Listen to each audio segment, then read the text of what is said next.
चलो देखो तुम।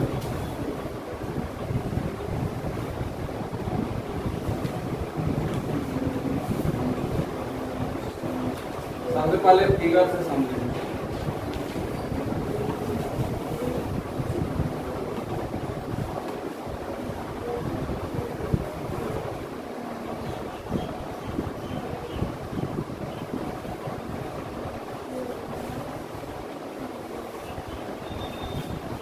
ध्यान दो सब कोई बोर्ड पर।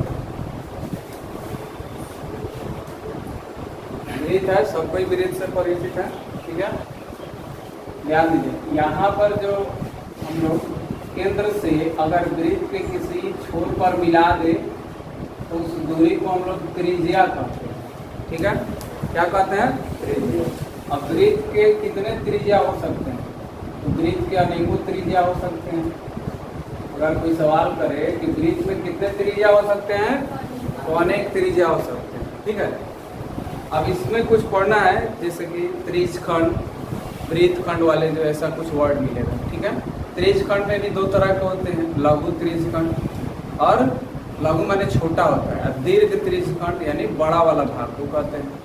फिर उसमें दो वर्ड और आता है, वृत्तखंड आता है, तो उसमें लघु वृत्तखंड और एक दीर्घ वृत्तखंड आता है, ठीक है। जब इसको समझ लेंगे तो पता चल जाएगा कि कहाँ पर लघु वृत्तखंड निकालना है या दीर्घ वृत्तखंड निकालना है, या सीधा त्रिज्यखंड का एरिया पूछा जाए, क्षेत्रफल, लघु त्रिज्यखंड निकालना है या दीर्घ त्रिज्यखंड निकालना है, या चाप की लंबाई पूछी जाए।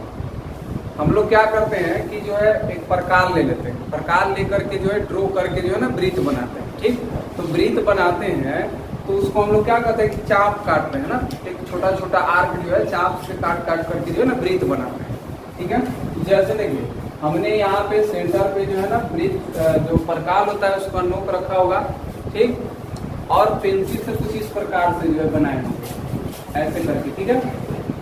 इस टाइप से जो है ध्यान दीजिएगा, इस टाइप से अलग अलग मतलब एक ही जगह से आर्क जो है चाप काटे होंगे, ठीक ऐसे। और ये जो है जब एक जगह जहाँ से शुरू किए थे और वहाँ पे मिला दिए तो क्या बना? वृत्त बना, ठीक है। तो वृत्त जिस आर्क से बनता है ना, उसी को हम लोग क्या कहते हैं? चाप की लंबाई कहते हैं। क्या कहते हैं?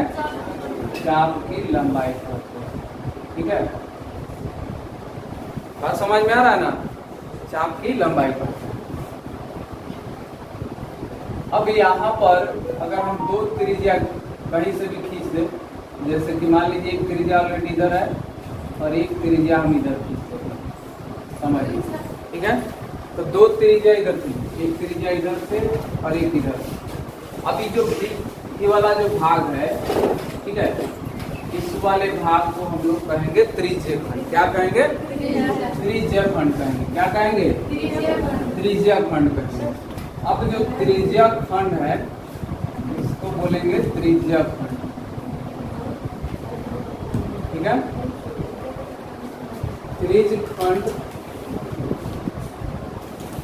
त्रिज्यखंड यानी दो त्रिज्याओं से घिरा हुआ भाग, दो त्रिज्याओं से घिरा हुआ भाग,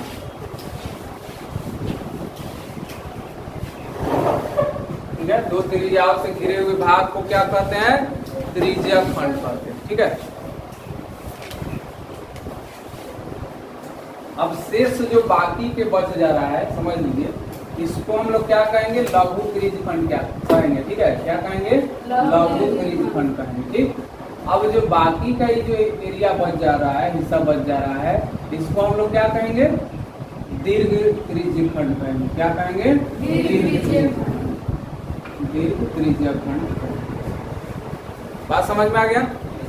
लघु और दीर्घ त्रिज्यखंड समझ में आया कि नहीं आया? आ गया?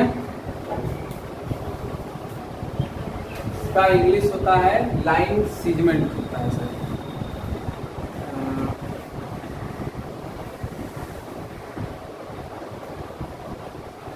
त्रिज्यखंड का सेक्टर होता है, सेक्टर। लाइन सीजमेंट का वृत्तखंड होता है ना।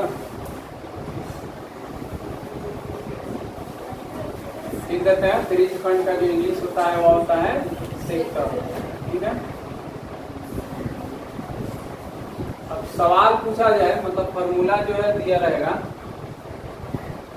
इसे निकालना है त्रिज्या खंड का क्षेत्रफल, ठीक है, त्रिज्या खंड का क्षेत्रफल, तो थीटा बटा 360 डिग्री। अब देखिए समझ लीजिए कि वृत्त के केंद्र पर कितने डिग्री का कोण बनता है, तो ये पूरा अगर घूम जाते हैं तो टोटल 360 डिग्री का कोण बनता है, ठीक। और यहाँ पर कुछ ना कुछ डिग्री का कोण बनता है, ठीक। दो त्रिज्याओं के बीच सवाल कोण का परिभाषा सब कुछ पढ़े होंगे कि जब दो किरणें एक जगह मिलती हैं तो झुकाव उत्पन्न होती है, जिसको क्या कहते हैं, कोण कहते हैं। तो जब दो किरणें इस टाइप से मिल रही है तो यहाँ पर कुछ ना कुछ कोण बनेगा, ठीक है। तो यहाँ पर हम मान लेते हैं कि थीटा जो है कोण बन रहा है। थीटा किसको इंगित करता है, एंगल को, यानी कोण को। वहाँ पे 30 डिग्री, 60 डिग्री, 90 डिग्री ऐसे करके दिया रहेगा, ठीक है। अब जो त्रिकोणमिति में पढ़ा है ना, 0 degree, sine 0 degree, sine cos tan cot sec cosec में 0 से लेकर 90 तक, तो बस यही सब आएगा। 0 degree, 30 degree, 45 degree, 60 degree, 90 degree तक दे सकता है, ठीक है। तो समझ लीजिए थीटा बटा 360, इसको क्या पढ़ते हैं, थीटा पढ़ते हैं, theta into pi r square. समझिए यहाँ पे दो त्रिज्या से घिरा हुआ जो भाग है, वृत्त के केंद्र पर ही बना हुआ कोण नीचे 360 रखना है, और यहाँ पे दो त्रिज्याओं के बीच जितना कोण बनेगा उसको ऊपर रखना है, इंटू वृत्त के क्षेत्रफल से गुना कर देते हैं, ठीक है। वृत्त का क्षेत्रफल क्या होता है, पाई आर स्क्वायर होता है, ठीक। फिर इसी प्रकार अब चाप की लंबाई, चाप की लंबाई, तो थीटा बटा 360 इंटू, अब चाप की लंबाई यानी वृत्त की जो परिधि है, ठीक है, वृत्त की परिधि से ही निकालेंगे। तो यहाँ पे वृत्त की परिधि 2 पाई आर। समझ में आया, ये फॉर्मूला चाप की लंबाई के लिए हो गया।